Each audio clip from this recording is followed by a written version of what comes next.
दोस्तों नमस्कार। मैं श्यामनाथ यादव मिटकरवादी। जैसा कि कल की वीडियो में हम जो है राहुल गांधी ने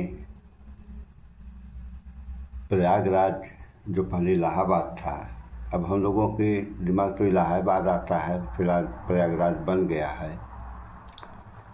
तो इलाहाबाद में यूनिवर्सिटी में बच्चों के बीच में जिस भाव से बात किए, उस भाव पे आप लोग गौर करेंगे। और जिन बच्चों के साथ थे ये, वे आपके और हमारे यानी इस देश के भविष्य थे। तो जब इस देश के भविष्य के साथ ऐसा होगा, जैसा भी आप लोग सुनेंगे आगे,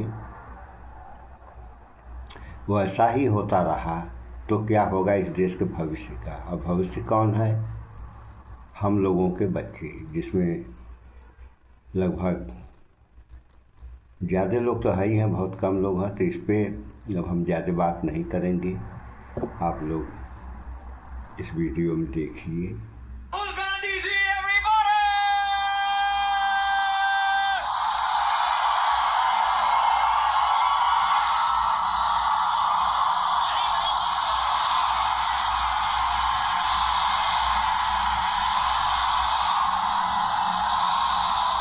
भाव पे गौर करें आप लोग और विचार क्या हैं इनके। नमस्कार, how are you? How is Prayagraj?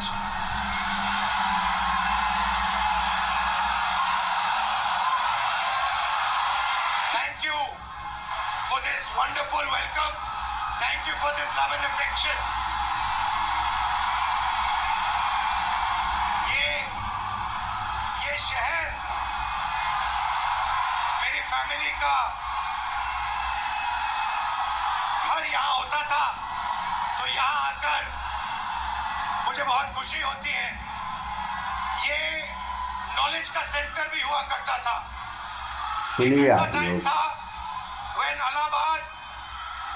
Allahabad University was one of the best universities in the country.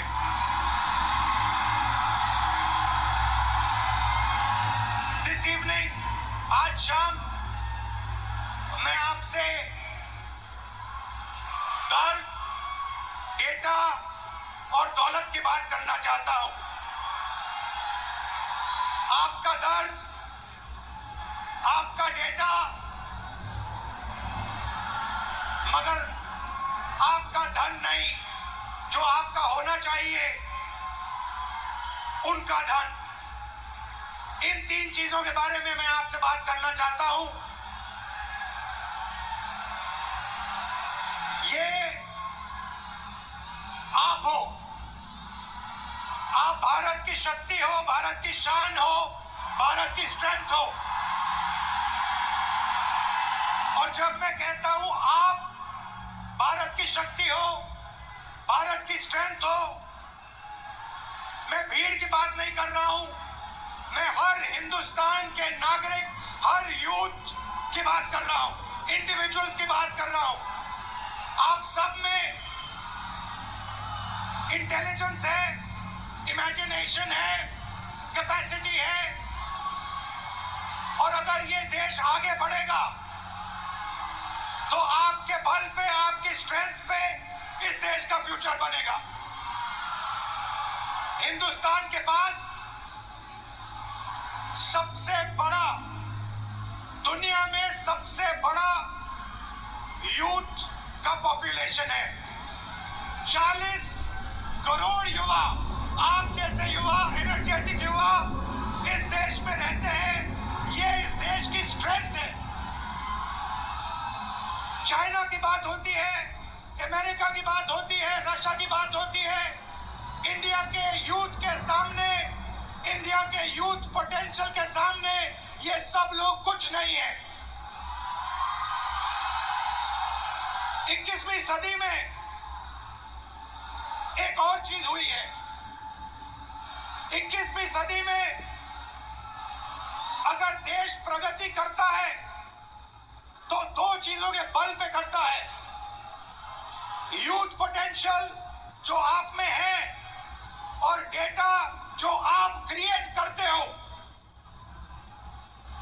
Hindustan के पास यूथ है और सबसे ज्यादा दुनिया में सबसे ज्यादा डेटा हिंदुस्तान में है।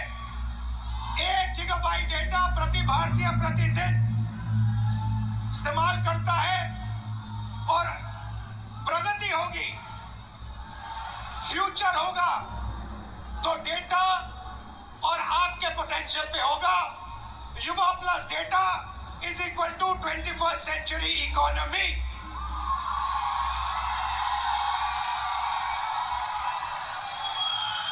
ब्रदर्स एंड सिस्टर्स, मीडिया में एआई की बात होती है। Everybody speaks about AI, but I want to make one thing very clear, and ये आपको समझना चाहिए। आपके डेटा के बिना एआई का कोई मतलब नहीं है। अगर एआई बनता है तो आपके डेटा के बेसिस पे बनता है। 20वीं सदी में पेट्रोल और पेट्रोल इंजन देश को बनाता था। अगर 20वीं सदी में मैं आपके पास आता और आपसे कहता देखिए मैं आपको पेट्रोल इंजन दे रहा हूं मगर आपको पेट्रोल नहीं दूंगा, आप मुझे कहते इस पेट्रोल इंजन से मेरा कुछ नहीं होने वाला है। वैसे ही 21वीं सदी में डेटा से ही एआई बनता है। डेटा से आप एआई बना सकते हो मगर एआई से आप डेटा पैदा नहीं कर सकते हो। और ये डेटा हिंदुस्तान का है और आपका है। आप इसको क्रिएट करते हो, ये आप बनाते हो, ये आपका इमेजिनेशन है, ये हिंदुस्तान की पूंजी है, स्ट्रेंथ है, एसेट है। मगर भाई और बहनों, डेटा आपका, यूथ पोटेंशियल आपका, मगर सिस्टम ने आपको चक्रव्यूह में फंसा रखा है। ये आप देखिए, आपको चक्रव्यूह में फंसा रखा है। भविष्य की बात करें, आप एजुकेशन लेते हो, लाखों करोड़ रुपए आपके परिवारों से लिया जाता है। इंजीनियरिंग, मेडिकल, पोस्ट ग्रेजुएट, जो भी आप पढ़ाई करते हो, आपके परिवारों से, आपके जेब से पैसा छीना जाता है, लाखों करोड़ रुपए लिए जाते हैं और फिर आपको एक सर्टिफिकेट दिया जाता है। आपको कहा जाता है कि हाँ, आपको एजुकेशन सर्टिफिकेट मिल गया, बीए मिल गया, एमए मिल गया, एमएससी मिल गया, मगर इस सर्टिफिकेट का कोई मतलब नहीं है आज हिंदुस्तान में, क्योंकि ये सर्टिफिकेट आपको रोजगार नहीं दे सकता है।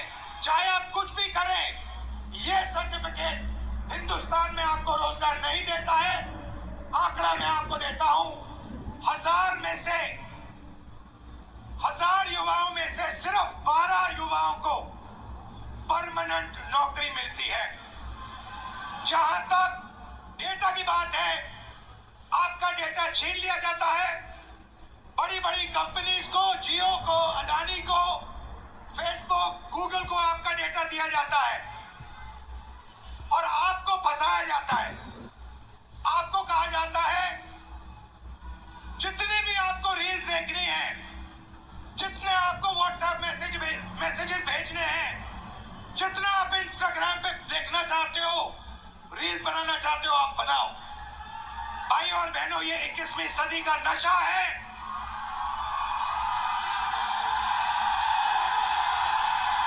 ये 21वीं सदी का नशा है। और फिर आपसे कहा जाता है कि ब्लिंकिट में काम करो, उबर में काम करो, मजदूरी करो, 21वीं सदी का नशा लो, मगर तुम्हें नौकरी नहीं मिल सकती, रोजगार नहीं मिल सकता इस हिंदुस्तान में। आइए एक युवा की आवाज सुने। ये जो बोलेंगे, ये आप सबके दिल में है। ये जो सवाल उठा रहे हैं, हिंदुस्तान का हर एक युवा यही सवाल पूछ रहा है, उठा रहा है। ये बच्चे हैं इस देश के, सुनिए अब आप लोग। आज मैं ब्लिंकिट में काम करता हूँ 10 घंटा, सुनिए। एक नंबर से मैं बच गया। सीट खरीदता, मैं ब्लिंकिट में काम नहीं करता। ये कह रहा है कि शिक्षा लेने के लिए मुझे ब्लिंकिट में बंधुआ मजदूर जैसे काम करना पड़ा, और उसके बाद मजदूरी करने के बाद 21वीं सदी की मजदूरी करने के बाद पेपर लीक होता है, और कोई अमीर बच्चा, अमीर परिवार पेपर खरीद के मेरे फ्यूचर को खत्म करता है। आइए, वेलकम। कैसे हैं आप? नाम क्या आपका? मेरा नाम सर अजय राघव है। सुनिए अब आप लोग, आइए, ये भविष्य है इस देश के, अविनाश और अजय, और इनकी दशा क्या है अब आप लोग देखें। इनसे थोड़ा सुनते हैं, इनका एक्सपीरियंस क्या रहा है, बताइए। सर मैं यूपीएसआई एस्पिरेंट हूँ। सर मैं यूपीएसआई एस्पिरेंट हूँ, और उत्तर प्रदेश में यूपीएसआई की भर्ती 5 साल के बाद आती है। 2020-21 यूपीएसआई की भर्ती 2020-21 में आई थी। इससे पहले तो उसमें व्यापक स्तर पर घोटाला हुआ था। मैं मानता हूँ इस चीज को कि वो भारत की एग्जामिनेशन हिस्ट्री का सबसे बड़ा घोटाला था। उसमें सैकड़ों एफआईआर दर्ज हुई, 350 से ज्यादा फेक एलिमेंट डमी कैंडिडेट पकड़े गए। हमने सैकड़ों इनको प्रूफ दिए, लेकिन इन्होंने भर्ती को पूरा कर दिया। सर मेरा दरोगा बनना एक सपना था। मैं किसान फैमिली से बिलोंग करता हूँ, तो मैंने नई भर्ती की आस में और फिर से पढ़ना शुरू कर दिया, और मुझे पढ़ते पढ़ते 4 साल गुजर गए। सर 2025 में फिर यूपीएसआई की भर्ती आई, और ये चीजें 2025 में भी देखने के लिए मिली। सर यूपीएसआई के अंदर स्कोर कार्ड तक रिलीज नहीं करते हैं। मैंने परीक्षा दी है, मुझे ये नहीं पता चल पाता है कि मेरे रॉ मार्क्स कितने हैं और मेरे नॉर्मलाइजेशन मार्क्स कितने हैं, क्योंकि अलग अलग शिफ्ट में पेपर होता है। तो ये नॉर्मलाइजेशन का प्रक्रिया बनाते हैं, ये तक नहीं बताते हैं कि कौन सा नॉर्मलाइजेशन फॉर्मूला इन्होंने यूज किया है। जो यूपीपी आरपीवी जो पुलिस, उत्तर प्रदेश पुलिस एवं प्रोन्नति भर्ती बोर्ड है सर, ये अकाउंटेबिलिटी इसकी फिक्स करने वाला कोई नहीं है। हमने तमाम प्रयास कर लिए, जनता दरबार चला गया, मैं इनके कैबिनेट मंत्रियों को ज्ञापन दे लिए, उल्टा इन्होंने मेरे को पकड़ के जेल में डाल दिया। मेरा गुनाह अपराध सिर्फ इतना था कि मैं इनके जनता दरबार योगी जी से मिलने चला गया। सर ये नॉर्मलाइजेशन का फॉर्मूला नहीं बताते हैं, ये खुद तय करते हैं कि किस अभ्यर्थी के मतलब मार्क्स बढ़ा करके अंदर लेना है और किस अभ्यर्थी को बाहर करना है। ये उत्तर प्रदेश पुलिस का भर्ती बोर्ड तय करता है। इनको क्या दिक्कत है? अगर ये फेयर भर्ती कराते हैं तो इनको नॉर्मलाइजेशन देना चाहिए। सर मैं एक चीज इसमें छोड़ना चाहूंगा कि जो नॉर्मलाइजेशन है ये पेपर लीक से ही बड़ा स्कैम है, क्योंकि इनकी अकाउंटेबिलिटी फिक्स करने वाला नहीं है। ये नॉर्मलाइजेशन फॉर्मूला जारी नहीं करते हैं, ये शिफ्ट वाइज नॉर्मलाइजेशन डेटा नहीं देते हैं, इनको खुली छूट मिली हुई है। मेरा नाम अविनाश है, मैं इन्हीं छात्रों में से कोई एक जरूर हूं। चूंकि मैं ये कह सकता हूं सर कि मैंने अपनी तैयारी 2018 में शिक्षक भर्ती के लिए की थी। 2018 से आज तक मैं उसी की तैयारी कर रहा हूं। क्यों? सरकार के पास जगह खाली है, फिर भी वैकेंसियां नहीं दी जा रही हैं। उसके बाद ये होता क्यों है सर? ये सरकार की मनमानी। इसमें सरकार अगर चाहे बच्चों से कि वैकेंसियां दे प्रॉपर तरीके से चलती रहे। हम लोग ऐसा नहीं है कि क्या कहते हैं एक डिमांड कर रहे हैं। 2018 से लेकर आज तक कई सारे धरना प्रदर्शन, कई सारे ज्ञापन ये दिए हैं। उसके बाद दूसरा मुद्दा ये कि 2022 से ही मैं यूपी पेट की तैयारी यूपी SSS आयोग से करता हूँ। यूपी SSS आयोग 2022 से मैं तैयारी कर रहा हूँ, और उसकी भर्तियां आज भी ऑन रिकॉर्ड में बात कर रहा हूँ कि कम से कम 9 से 10 वैकेंसियां आज तक क्लियर नहीं हुई, और उसमें से बहुत सारी वैकेंसियां जिसके लिए हम लोगों ने लाठी खाई, ज्ञापन दिया, लोगों से जाके मिले कि हमारी दर्द, हमारे दुख को समझा जाए, लेकिन आज तक सरकार के कान में ये बात पहुंची नहीं है। इसमें से बहुत सारे ऐसे हमारे भाई बहन हैं जो उस चीज से पीड़ा में ग्रसित हैं। और बताइए, और सर ये है कि देखिए हमारी कुछ मांगे हैं, आपसे भी है, सरकार से भी है, कि ये जो जितनी वैकेंसियां हैं उसका एक प्रॉपर कैलेंडर तैयार करते हैं। आज चुनाव कराते हैं, 3 महीने में रिजल्ट देते हैं। साल में नहीं दे पा रहे हैं, पहली चीज। दूसरी चीज, हमारी वैकेंसियों का यूपी ट्रिपल एससी स्पेशली कोई स्कोर कार्ड नहीं जारी करता है मेंस का। अगर उनको कुछ भी करना होगा वो रोल नंबर दे देंगे। मतलब अकाउंटेबिलिटी और ट्रांसपेरेंसी होनी चाहिए। जी एग्जैक्टली। आपने लाखों रुपए लगाए होंगे पढ़ाई में। जी सर, 2018 से आज तक। हाँ जी। और आपका एक्सपेक्टेशन था कि इस पैसे से, शिक्षा से आप आगे बढ़ पाओगे। जी सर exactly। अब आपको क्या लग रहा है? अब क्या आपका प्लान क्या है? सर अब प्लान ये है कि भर्तियों का इंतजार करते हैं। अब क्या पता अगली पंचवर्षीय भी बीत जाए, इसकी भी कोई श्योरिटी नहीं है। और फिर 3-4 बार एग्जाम करते हो, बीच में पेपर लीक हो जाता है। सर ये इशू तो बहुत सारे हैं। अभी एक यूपीपीएससी का था, आरओ का, मैं खुद उसका अभ्यर्थी था। एक बार पेपर हुआ, दोबारा पेपर लीक हो गया था, फिर उसके बाद दोबारा हुआ वो पेपर। लेकिन वो जो हमारा टाइम गया वो हमें कौन देगा? बिल्कुल। जो हमारा टाइम गया, हमारा पैसा। आपका पेपर लीक हुआ, आपको क्या फीलिंग आई? अंदर क्या लगा आपको, यार ये क्या हुआ, क्या करें, क्या? मतलब ये होता है ना सर, कभी एग्जैक्टली मैं बता रहा हूँ, उस 10 बाई 10 के कमरे में कभी आप बैठ के सोचिए कि अगर हमारा पेपर लीक हो गया, हम किससे बात करें अपनी, किसको अपना मुंह दिखाएं कि यार अब मेरा इस बार नहीं हुआ, पेपर लीक हो गया, मैं किससे जाके कहूँ? और सालों आपने मेहनत की, घंटों आपने मेहनत की, और 1 सेकंड में पूरा खत्म हो जाता है। एग्जैक्टली यही चीज है। और ये जो दुख दर्द है, ये मैं नहीं हूँ, ये इसमें से जितने खड़े हैं सब लाखों करोड़ युवा हैं। आप हिंदुस्तान के शिक्षा के सिस्टम में बिलीव करते हो? सर प्रेजेंट टाइम में तो बिलीव हमारा नहीं है। नहीं है एग्जैक्टली नहीं है। रीजन, अगर आज 2018 से मैं अब बेरोजगार टहल रहा हूँ, कोई स्किल हमें दे दी होती 2018-17 में, तो मैं कहीं प्राइवेट, फिर सेकेंडरी, इस प्रयागराज में या इस आसपास के इलाकों में हमें कोई ऐसा इशू नहीं है, ऐसे कोई मतलब रिसोर्सेज नहीं है कि मैं प्राइवेट काम कर सकूं। और काम करूं तो वो डेली बेसिस के हिसाब से बहुत कम हो जाएगा। ये आपका क्या है? ये टाइटल क्या है? मेरा नाम है। अच्छा नाम है, ठीक है। Thank you Avinash. और कुछ कहना चाहते हो? सर उत्तर प्रदेश में ये पेपर लीक लगातार चल रहे हैं। जब से माननीय योगी आदित्यनाथ जी सरकार में आए, तब से मैं उंगलियों पे गिना सकता हूँ सर। 2017 दरोगा भर्ती पेपर लीक, उसके बाद यूपी कांस्टेबल 2018 पेपर लीक, उसके बाद 2020-21 की यूपीएसआई भर्ती पेपर लीक, और 2022 का लेखपाल भर्ती पेपर लीक, और 2023 में आरओ को भी पेपर लीक, 2023 का कांस्टेबल भर्ती पेपर लीक, और ये स्कोर कार्ड नॉर्मलाइजेशन की धांधली वर्तमान में चल रही है। सर मैं इन्हीं शब्दों के साथ आपका बहुत बहुत धन्यवाद करना चाहता हूँ कि आप यूथ की आवाज उठा रहे हैं लगातार, और मैं सर आपसे आशा की उम्मीद के साथ देख रहा हूँ, आप इसी तरह हम यूथों की आवाज उठाते रहिए। हम आपके साथ पूरी तरीके से, ये जितना भी यहाँ पर स्टूडेंट दिख रहा है, ये सब आपके साथ है, सिर्फ आपके लिए आया है। सुनिए आप लोगों ने, ये दशा है शिक्षा का इस यूपी के राम राज्य में। उत्तर प्रदेश के स्टूडेंट्स की आवाज। अब प्रॉब्लम क्या है मैं आपको बताता हूं। प्रॉब्लम है कि आप पढ़ाई करते हो, पैसा डालते हो, मेहनत करते हो, मगर रोजगार के सारे दरवाजे हिंदुस्तान में बंद पड़े हुए हैं। एक दरवाजा खुला नहीं है। दरवाजे कौन से हैं?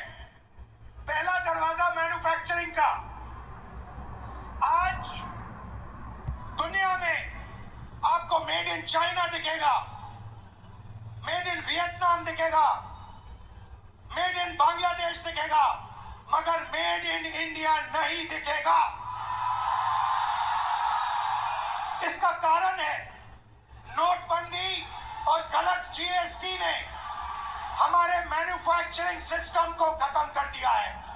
जो छोटे व्यापारी रोजगार दिलवाते थे, जो पहले हिंदुस्तान में होता था, leather industry, textile industry, automobile industry, अलग अलग इंडस्ट्रीज में मैन्युफैक्चरिंग जो होती थी, वो सारा का सारा खत्म हो गया है।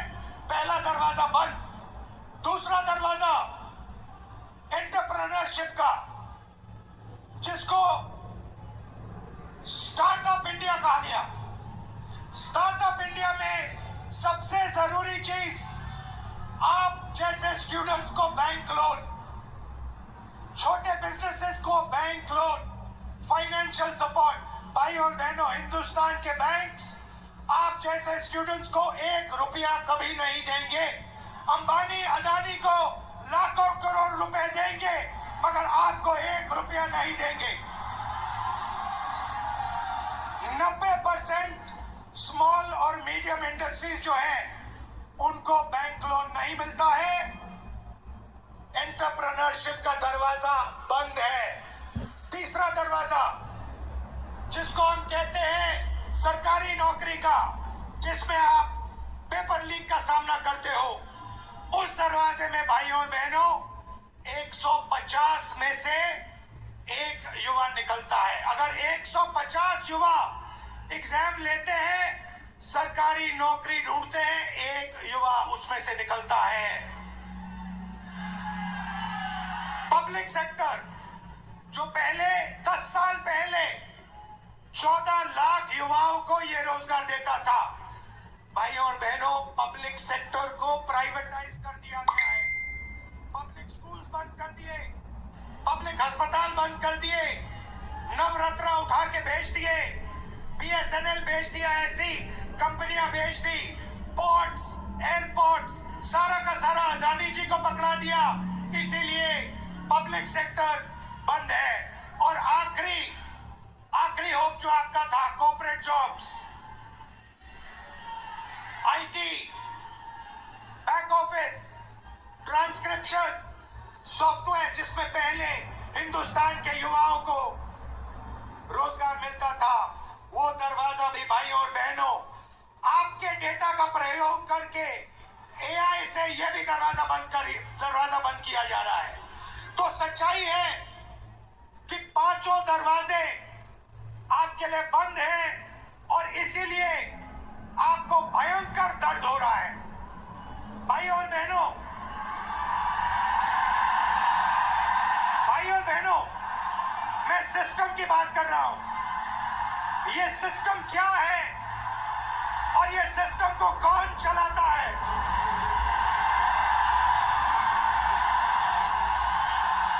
भाइयों और बहनों, डेटा आपका, दर्द आपका, दौलत इनकी।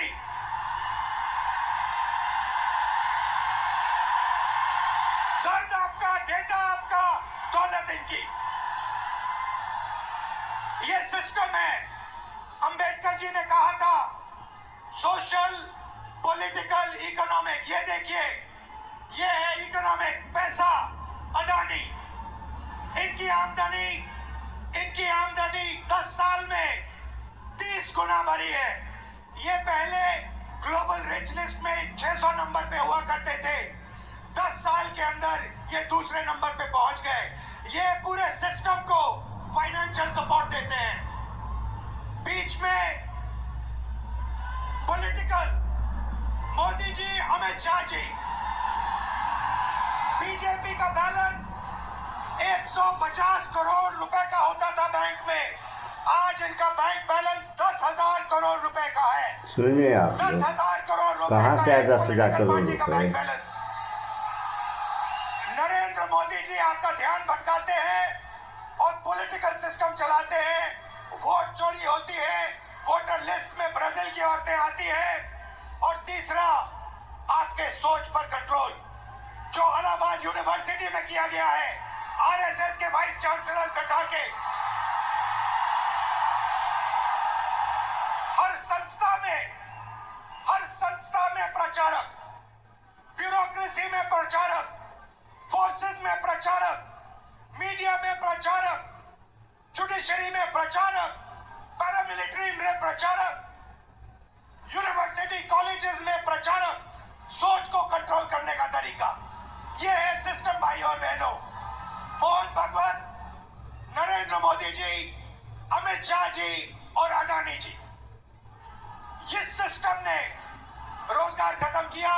इस सिस्टम ने यूनिवर्सिटीज को कैप्चर किया। इस सिस्टम ने आप पर आक्रमण किया है। मगर इस अंधेरे में आप लोगों ने लाइट चला दी। ये देखिए, इस अंधेरे में आपने वो करा जो आपके माता पिता नहीं कर पाए, वो अपने डर का सामना नहीं कर पाए, मगर हिंदुस्तान के स्टूडेंट्स, हिंदुस्तान के युवाओं ने अपने डर का सामना किया और देश को बदल दिया। विचार पे गौर करें आवाज दोस्तों। रखी आपने अपनी आवाज रखी, नफरत के साथ नहीं, मोहब्बत के साथ आपने अपनी आवाज रखी। आइए हम आपकी आवाज सुने। नमस्कार, आपका नाम? नमस्कार, और मैं पटना यूनिवर्सिटी से हूँ। नमस्कार, आप? हिमांशु कुमार होगा। हिमांशु जी जी जी। शुभन सर, सुनिए, ये भविष्य है दोस्तों इस देश के, और उनके साथ क्या हो रहा है। पांडे में इलाहाबाद विश्वविद्यालय के शाबाश, वेलकम आप सबका। मैं आपसे आज, अभी मैंने कहा कि अंधेरे में आप लोगों ने लाइट दिखा दी, अंधेरे में आप लोगों ने टॉर्च दिखा दी, और आपने प्यार से किया, मोहब्बत से किया, नफरत से नहीं किया, क्रोध से नहीं किया, हिंसा से नहीं किया। तो ये पूरी भीड़ आपका एक्सपीरियंस सुनना चाहती है। आपने क्या सहा, आपने क्या किया, थोड़ा बताइए, एक एक करके बताइए। साथियों, जो 22 जुलाई को पटना में बिहार बंद का कॉल था, हम लोग राजभवन मार्च कर रहे थे, और वहाँ एक चीज हमें एहसास हुआ कि पुलिस ऐसे मौके की तलाश में थी कि वो हम पे लाठी भी चार्ज कर ले, उन पे इल्जाम ना हो। जब हम राजभवन से थोड़ी देर पहले पहुंचे, वहाँ पे पुलिस वाले थे बिना बैच के, और लाठी की जगह पे वो बैम्बू लिए हुए थे। उनसे जब पूछा गया आपका बैच कहाँ है, तो वहाँ से अधिकारी पूछते हैं कि आप कौन हो पूछने वाले। मैं बताता हूँ तो कहते हैं इससे क्या होगा। हमने कहा सर इतने बच्चे मरे, उनका जवाब कौन देगा। कहते वो तो चले गए, अब क्या तुम भी जाना चाहते हो। मैंने कहा सर वो तो चले गए, लेकिन अब बदलने का वक्त आ गया, क्योंकि अब नहीं बदलेगा सर, कभी नहीं बदलेगा। हम छात्र युवा देश के भविष्य है। उसके बाद वो वाटर कैनन चलाने लगते हैं, जिससे हमें फर्क नहीं पड़ता है।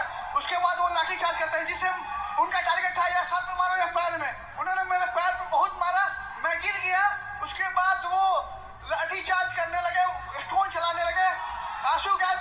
और एक बात मैं आपको बता दूं, जब मैं गिर गया उसके बाद जो डीएसपी है वो आके दोबारा मेरे पेट में मार दिया, जबकि मेरा लेग डैमेज था। सुनिए, गिरने के बाद मार रहा वहाँ से है। उठा के ले जाते हैं, साइड रखते हैं। पुलिस वाले आगे कहते हैं ये छात्र थोड़े है, इसको तो जेल भेजना चाहिए।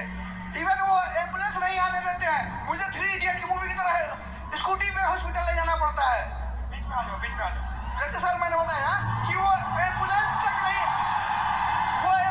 नहीं आने देते हैं। हमें 3 इडियट के स्कूटी की तरह मुझे स्कूटी में हॉस्पिटल ले जाया गया है। और नेक्स्ट डे जब फिर मैं हॉस्पिटल जाता हूँ, मुझे डिटेन किया जाता है। मेरे पैर में बैंडेज लगा था। 15 घंटा मुझे थाने में बंद करके रखा गया, और जितने फोटो थे सबसे मुझे मिलाया गया। नाम पूछा गया, जब मैं नाम बताया तो इंचार्ज कहती है इसको तो मुझे लगता है कहीं देखा है। मैंने कहा मैम मैं नॉर्मल स्टूडेंट हूँ, मेरे ऊपर कोई एफआईआर नहीं है। तो कह रही वो तो मैं देख लूंगा। धमके दिए जाते हैं उन्हें हमें। मैं ये बता दूं कि जब हमें पीआर बॉन्ड पर साइन करवाया गया, उसके बाद हमारे एड्रेस पे डिटेन करने के लिए छापे पड़ रहे हैं। हम छात्र हैं, देश के भविष्य है, और आज आप हमारे पर अत्याचार कर रहे हैं। हम क्या कह रहे हैं, हमें तो नौकरी चाहिए। हम पहले नौकरी के लिए आंदोलन करें, फिर एग्जाम के लिए आंदोलन करें, फिर रिजल्ट के लिए आंदोलन करें, और फिर पेपर लिए उसके लिए आंदोलन। हम छात्र हैं या आंदोलन जीत रहे हैं। हम छात्र हैं, और आप हमसे वोट लेते हैं तो सर कहते हैं, भैया भैया कहते हैं। आज हमें कहते हैं कि हम कॉकरोच हैं। सर हम देश के एजेंजी हैं, और आज आपका सत्ता है, कल हम पलट भी सकते हैं। लेकिन ये गलतफहमी मत रहिएगा मोदी जी, हम बिहारी हैं, ठीक है। और मैं बात बता दूं, आप मुझे जितने धमके देते, मैं स्वतंत्रता सेनानी परिवार से आता हूँ, और ये लड़ाई के लिए कल भी मुझे लड़ने पड़ी तो मैं देश के लिए अपनी जान न्यौछावर कर दूंगा, लेकिन छात्रों के लिए हमेशा लड़ते रहूंगा। क्योंकि राम मनोहर लोहिया ने कहा है ना कि अगर सड़कें सुनी होगी संसद हमारा हो जाएगा। तो सर आप जब सरकार डरती है, पुलिस को आगे करती है, हमारा जवाब है कितनी लंबी जेल तुम्हारी देख ली है, देखेंगे। देखिए, शाबाश।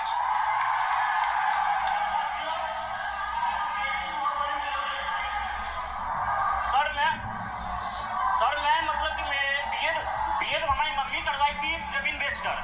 4 साल से वैकेंसी अभी तक नहीं आई है सर। जब आंदोलन करने जा रहा हूँ तो सर मतलब कि सम्राट चौधरी का गुंडा जो कि पुलिस जो हम लोग को लाठी से मारती है और जेल भेजती है।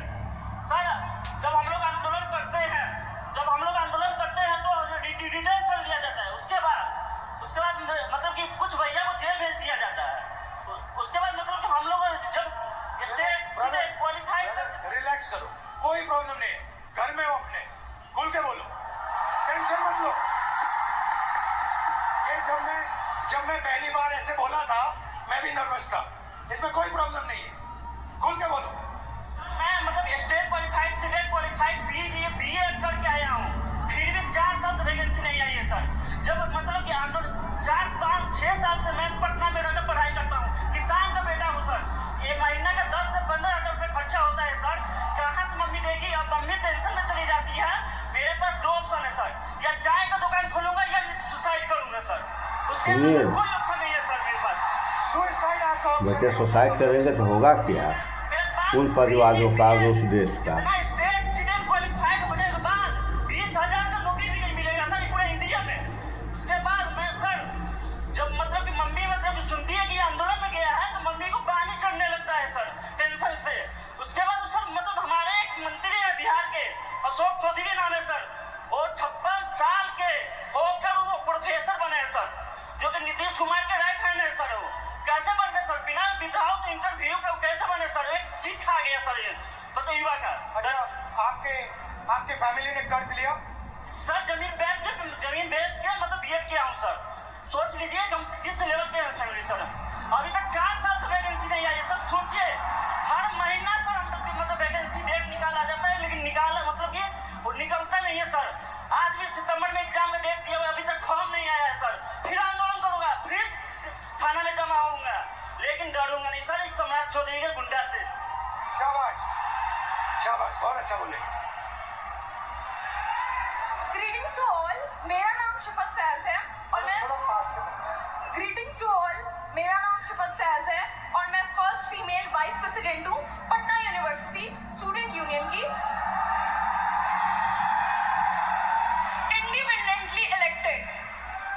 जब 20 तारीख को दिल्ली के जंतर मंतर के प्रोटेस्ट के दौरान पुलिस और गवर्नमेंट के थ्रू स्टूडेंट पर ब्रूटली मारा पीटा गया, उन पर वाटर कैनल्स फेंके गए, उन पर टीयर गैसेस चार्ज किए गए, उसके खिलाफ 22 जुलाई को पटना में स्टूडेंट्स ने प्रोटेस्ट का कॉल दिया।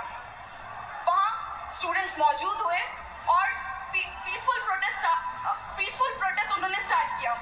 लेकिन फिर बिहार पुलिस और बिहार सरकार ने स्टूडेंट के साथ फिर से ब्रूटली ट्रीट किया, उन्हें मारा और रातों रात उनके घर से उन्हें डिटेन कर लिया जाता है बिना इस जानकारी के कि वो कौन से पुलिस स्टेशन में है, वो कौन से किस थाने में है। इन सब हमने 23 जुलाई को पेपर लीक के खिलाफ, स्टूडेंट ब्रूटैलिटी के खिलाफ और अनलॉफुल वे में डिटेन होने के खिलाफ एक प्रोटेस्ट रखा अपने यूनिवर्सिटी के कैंपस में। लेकिन हमारे प्रोटेस्ट स्टार्ट करने से पहले ही वहाँ पर पुलिस, सीआरपीएफ और एसडीएम मौजूद थे। सर हम छात्र हैं और हमें एज अ वाइस प्रेसिडेंट मुझे यूनिवर्सिटी के गेट से घुसने नहीं दिया जा रहा था। फिर भी क्योंकि मेरा वो प्रोटेस्ट था, हम लीड करने के लिए जैसे तैसे घुसे। हमारे कुछ फेलोज जो प्रोटेस्ट ज्वाइन करने आ ही रहे थे, उन्हें पुलिस गेट से ही भगा देती है और कुछ फेलोज को लाठी चार्ज कर डिटेन कर लेती है बिना किसी मेडिकल ट्रीटमेंट के। उनका सर 10 से 12 घंटा फूटा रहता है पुलिस स्टेशन पे।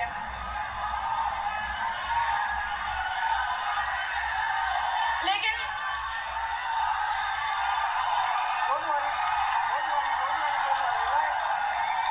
उस रात हमें छोड़ दिया जाता है। लेकिन अगले सुबह से बिहार की सड़कों पे जो स्टूडेंट प्रोटेस्ट नहीं भी कर रहे थे, उन्हें उठा लिया जाता है लाइब्रेरी से, उनके घर से, बिना किसी पुलिस वारंट को। और 25 जुलाई को शिवान में एक 47 फायर किया जाता है, उसमें एक स्टूडेंट की मौत हो जाती है और एक स्टूडेंट हॉस्पिटलाइज रहता है। क्या इसके खिलाफ बिहार सरकार ने अपनी एक आवाज नहीं उठाई, ना ही एक बात रखी? खैर, आप सब जानते हैं कि बुराई का अंत होता है और हमारी जीत हुई। 25 जुलाई को जब आप लोग धर्मेंद्र प्रधान की इस्तीफा की खुशी मना रहे थे, तब बिहार के छात्रों में अलग सा डर और भय मौजूद था। उन्हें कहीं से भी कभी भी अरेस्ट कर डिटेन कर लिया जाता और उन्हें किस पुलिस स्टेशन में भेजा जाता, इसका कोई अता पता नहीं है। चलिए अब हम बिहार की महिला शिक्षा व्यवस्था पर बात करते हैं। जब एक बिहार की लड़की अपने पढ़ाई के लिए लड़ती है तो सबसे पहला लड़ाई उसके घर वाले से होता है। वो जैसे तैसे घर से निकल तो जाती है, फिर बिहार सरकार वैकेंसी नहीं निकालती है, फिर उसके लिए वो प्रोटेस्ट करती है, वैकेंसी निकालती है, फिर पेपर लीक हो जाता है, फिर उसके लिए वो प्रोटेस्ट करती है, फिर प्रोटेस्ट करती है, उसी दौरान उन्हें मारा जाता है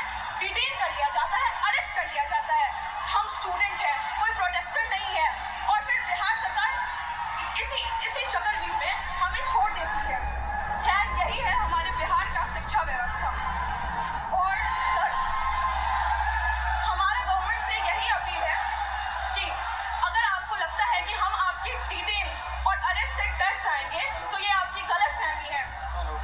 और सर, कल को अगर आप गवर्नमेंट रूलिंग पार्टी बने तो हमें ये एक्सपेक्ट है कि जैसे आप आज स्टूडेंट्स के खिलाफ, स्टूडेंट के साथ खड़े हैं, वैसे कल भी खड़े रहे। बिल्कुल सर, आपसे यही उम्मीद है। विचार पे गौर करिए दोस्तों। सबसे पहले इलाहाबाद विश्वविद्यालय और पूर्वांचल के हमारे हजारों छात्रों की तरफ से आपको धन्यवाद सर। और सर, मैं सर इलाहाबाद विश्वविद्यालय लॉ फैकल्टी का छात्र हूँ सर, और हमारे यहाँ समस्याओं का अंबार लगा पड़ा है सर। हमारे लॉ फैकल्टी में सर जो लाइब्रेरी है उसमें सर पूरी पानी आती है, मतलब बाढ़ आता है सर। और जब लाइब्रेरी बंद कर दी जाती है, जब हम लोग पूछते हैं कि सर लाइब्रेरी बंद क्यों, तो कहते हैं उसमें करंट का पानी दौड़ता है, बेटा आप बाहर रहो। मतलब सर हमारा बुक जो आता है सर वो हजारों की आती है। हम लोग सर पूरी बरसात सीजन में सर हम लोग उस बुक को एक्सेस नहीं कर सकते हैं सर। और हमारे साथी जो सर प्रोटेस्ट में बैठे हुए पिछले 1 महीने से सर, तो उन्होंने जब उनकी सर बहुत बेसिक मांगे है सर, जो एक ह्यूमन के लिए सर जो चाहिए सर, उनको सर प्रॉपर सैनिटेशन के लिए सर जो प्रॉपर वॉशरूम साफ पानी चाहिए छात्र संघ के लिए, और उन्होंने 400% सर फीस वृद्धि किया है सर। यहाँ हमारे पूर्वांचल के हजारों साथी हैं सर, उनसे पूछिए, उनके बिल्कुल सर 400% सर, ठीक है बैग, उनसे पूछिए सर। हमारे घर के सर जो मैक्सिमम इनकम होती है सर 70% से ज्यादा लोगों के पास वो 8,000 रुपए है सर। और हमारे जो हॉस्टल की फैसिलिटीज और फीस है सर वो 30-30 हजार रुपए कर दी गई है, पूरे देश भर में सबसे महंगी सर, सबसे महंगी। इवन उनको जो हमारे जो संघ के आका ऊपर के बैठे हुए सर, उनका कार्यक्रम विश्वविद्यालय में होगा, लेकिन हम बच्चे अगर जा करके कहें कि मैम, या फिर हमारे जो DSW सर है उनसे कहें कि हमारा डिबेटिंग सोसाइटी है, कुछ कल्चर है, आप एक प्रोग्राम करवा दो, तो हमको सर 15-20 ज्ञापन देने पड़ते हैं। उसके बाद भी हमें मिलते हैं सिर्फ ताने कि तुम लोग मतलब कुछ नहीं करो। पानी के लिए सर जो हम लोग DSW कार्यालय गए, उनसे कहें कि सर वाटर क्लोर में कीड़े आते हैं, तो वो कह रहे हैं कि विश्वविद्यालय पानी पीने की जगह नहीं है, आप घर से पानी लेकर के आओ, यहाँ पे पानी नहीं पिया जाता है, आपको जो भी करना है बाहर करो सर। 24 घंटे हम लोग क्या है कि लाइब्रेरी को आप 24 घंटे ओपन करो, हम लोग पढ़े, तो वो कह रहे हैं कि 8 घंटे करते हैं, उसको किए, फिर उसके बाद वो कह रहे हैं कि 24 घंटे लेकर पढ़ कर क्या करोगे, कौन सा कलेक्टर बनना है तुमको, आप बताइए सर। अब हमारे इलाहाबाद से सर, इलाहाबाद विश्वविद्यालय से सर इतने सारे प्रधानमंत्री निकले, इतने मुख्यमंत्री निकले, और वहीं पे छात्र संघ को सिर्फ इसलिए बंद कर दिया गया है क्योंकि गरीब घर के लड़के कभी भी राजनीति में ना आ पाए, और बड़े घर के लड़के आ करके जो है उसको सत्ता संभाले। हम लोग हमेशा सर गुलामी करें, हमारी मानसिकता ऐसी बना दी जा रही है। और अगर आप कुछ भी बोलो तो उनके से संघ के गुंडे पाल रखे हैं। अभी 2 दिन पहले की बात है सर, आपने भी कमेंट किया था उस पर सर, आपकी आवाज उठाया हमारे लिए सर, फिर से धन्यवाद सर। हमारे साथी आशुतोष मौर्य, सौरभ गढ़वाल, शिवम यादव, ये लोग बैठे थे सर, हम लोगों पे सर पीछे गेट से जो उनके जो प्रॉक्टर सोपर जो गार्ड उनके होते हैं, जिनमें किन्हीं का नेम प्लेट नहीं लगा सर, हम लोग अगर 10 बार आंदोलन करेंगे, हमें 10 बार दिखाना, उनमें से किन्हीं का नहीं है सर। वो पीछे वाले गेट से सर कम से कम 60 से अंदर लड़के भेजे, और उसके बाद वो आया और बड़वत्ता से हमसे झगड़ा हुआ सर, हम लोगों से सर, मतलब उनकी हाथापाई, मतलब हम लोग बैठे थे, हमारा सारा सामान छीन लिया गया, हम लोग को भगा दिया गया, हम लोग को मजबूरन सर वहाँ पे पीछे पुलिस भी खड़ी थी सर, हमारे यूनिवर्सिटी की थाना है सर, 2 पुलिस वाले पीछे खड़े हैं, और वो 2 लोग से सर, और दिन जब हम लोग रहते हैं तो वहाँ पे सर 3-3 गाड़ियाँ आकर के लगती है, ऐसे लगता है कि हम लोग कोई आतंकवादी बैठे हैं, अंदर जाकर के क्या ही कर लेगा ये लोग। और सर उसके अलावा सर हेल्थ फैसिलिटी पे हम लोग आते हैं, तो उसके लिए आप आवाज उठाए तो बोलता है कि सरकार बाहर रखा है ना, बाहर जाओ आप।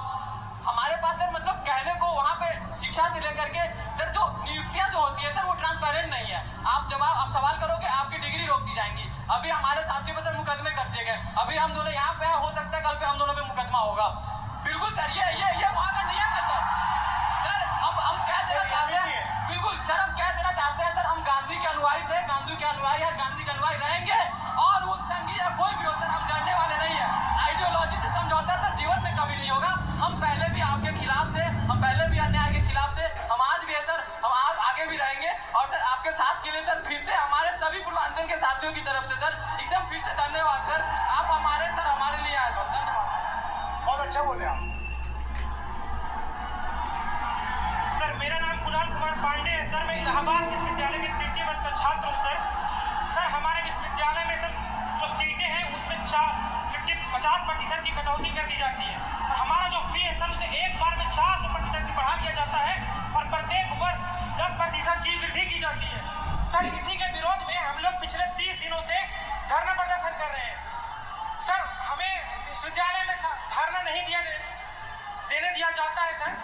और सर हमें कभी कठिनाइयों का सामना करना पड़ता है। और सर हमारे जो VC मैम है सर, वो जो छात्र धरना प्रदर्शन करते हैं सर, उन पर FIR कर देती है। हमारे 5 साल के ऊपर FIR कर दिया गया है और उन्हें विश्वविद्यालय के अंदर प्रवेश मना कर दिया गया है सर। हम इससे बहुत पीड़ित है सर। इलाहाबाद विश्वविद्यालय के सभी छात्र बहुत उम्मीद से आपके पास आए हैं सर। मुझे पता है मैं यहाँ से जाऊंगा, कल मेरा भी निलंबन हो जाएगा, मेरे पर भी FIR हो जाएगा, लेकिन मैं अपने VC मैम से कहना चाहूंगा, मैम मैं इलाहाबाद विश्वविद्यालय का छात्र हूँ, ना मैं निलंबन से डरता हूँ, ना मैं एक फरीद सेवा से डरता हूँ। जो मेरा हक है, जो मेरा अधिकार है, मैं वो लेकर रहूंगा। और जब तक हमारी मांगे पूरी नहीं होती, हम इस धरने से नहीं उठेंगे। शाबाश, धन्यवाद, वेरी गुड, थैंक यू।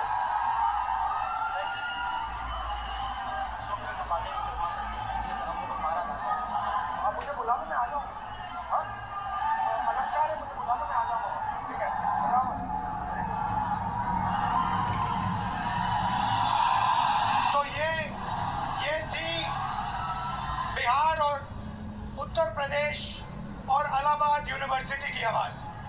अब मैंने आपसे कहा कि आपने अंधेरे में टॉर्च जला दी, आपने हिंदुस्तान के स्टूडेंट्स को जगा दिया। आप सब अब बात समझ गए हो। मैंने आपसे सिस्टम की बात की। हम नफरत से और हिंसा से कभी काम नहीं करेंगे। हिंदुस्तान का कल्चर सत्य और अहिंसा का है, नफरत का नहीं है। और एक भी स्टूडेंट के दिल में नफरत नहीं होनी चाहिए, सिर्फ मोहब्बत होनी चाहिए। बात सही है, सारे लोगों को भाईचारा बना के रहना चाहिए। पिछली स्लाइड में मोदी जी की फोटो दिखाई, अमित शाह जी की फोटो दिखाई, अडानी जी की दिखाई, मोहन भागवत की दिखाई, मगर नफरत नहीं करनी है, सिस्टम बदलना है। प्यार से, मोहब्बत से, नफरत से नहीं। सिस्टम को खत्म, टाटा बाय बाय करना है। आप सबका दिल से बहुत बहुत धन्यवाद, इस रिस्पॉन्स के लिए धन्यवाद। और जो आप प्रोटेस्ट कर रहे हैं, जो आप अपने हक की लड़ाई लड़ रहे हैं, उसको आप करिए। मैं आपके साथ उसमें खड़ा हूं, खड़ा रहूंगा। और है जैसे सर ने कहा, खत्म टाटा बाय बाय, खत्म टाटा बाय बाय। और बदलाव तो आ रहा है सर, और आएगा भी। आज क्या है, हम सब यहाँ एकत्रित हुए, एक जेंजी मोमेंट हम आपके साथ क्रिएट कर बताइए, है ना। क्या है, जेंजी में सेल्फीज बड़ी कॉमन है। चलिए, फोन है, ये हमारा फोन तैयार है सर।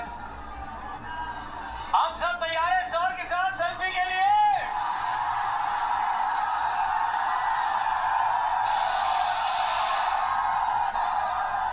ऐसा ही होना चाहिए जैसा हो रहा है।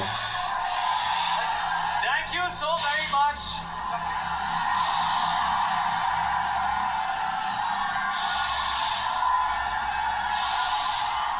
एक बार जोर जोर शोर मचना चाहिए everybody.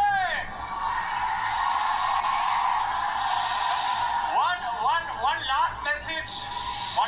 one last message. You are India's spirit, you are India's future, you are the most beautiful youngsters in the world. You cannot allow yourself to hate, you cannot allow yourself to be violent. You are loving youth. मोहब्बत की दुकान खोलनी है आपको, प्यार के साथ लड़ना है। Thank you, thank you, thank you.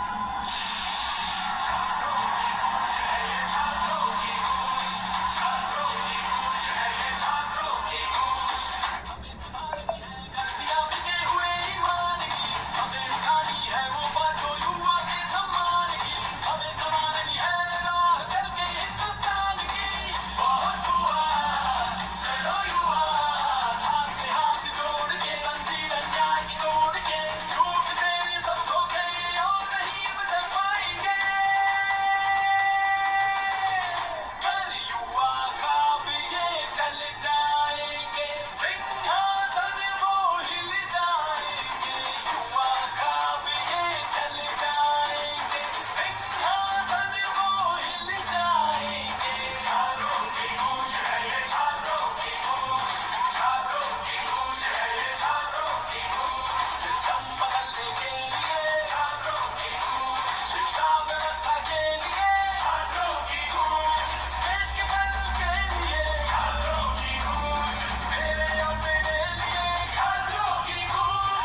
सुन लिया आप लोगों ने। ये है इलाहाबाद यूनिवर्सिटी की कहानी। सो इस वीडियो में इतना ही। भाईचारा बना कर रहें, स्वच्छता अपनाएं, सुख खाएं, स्वस्थ रहें, शिक्षित बने। जय विज्ञान, जय संविधान। नमस्कार।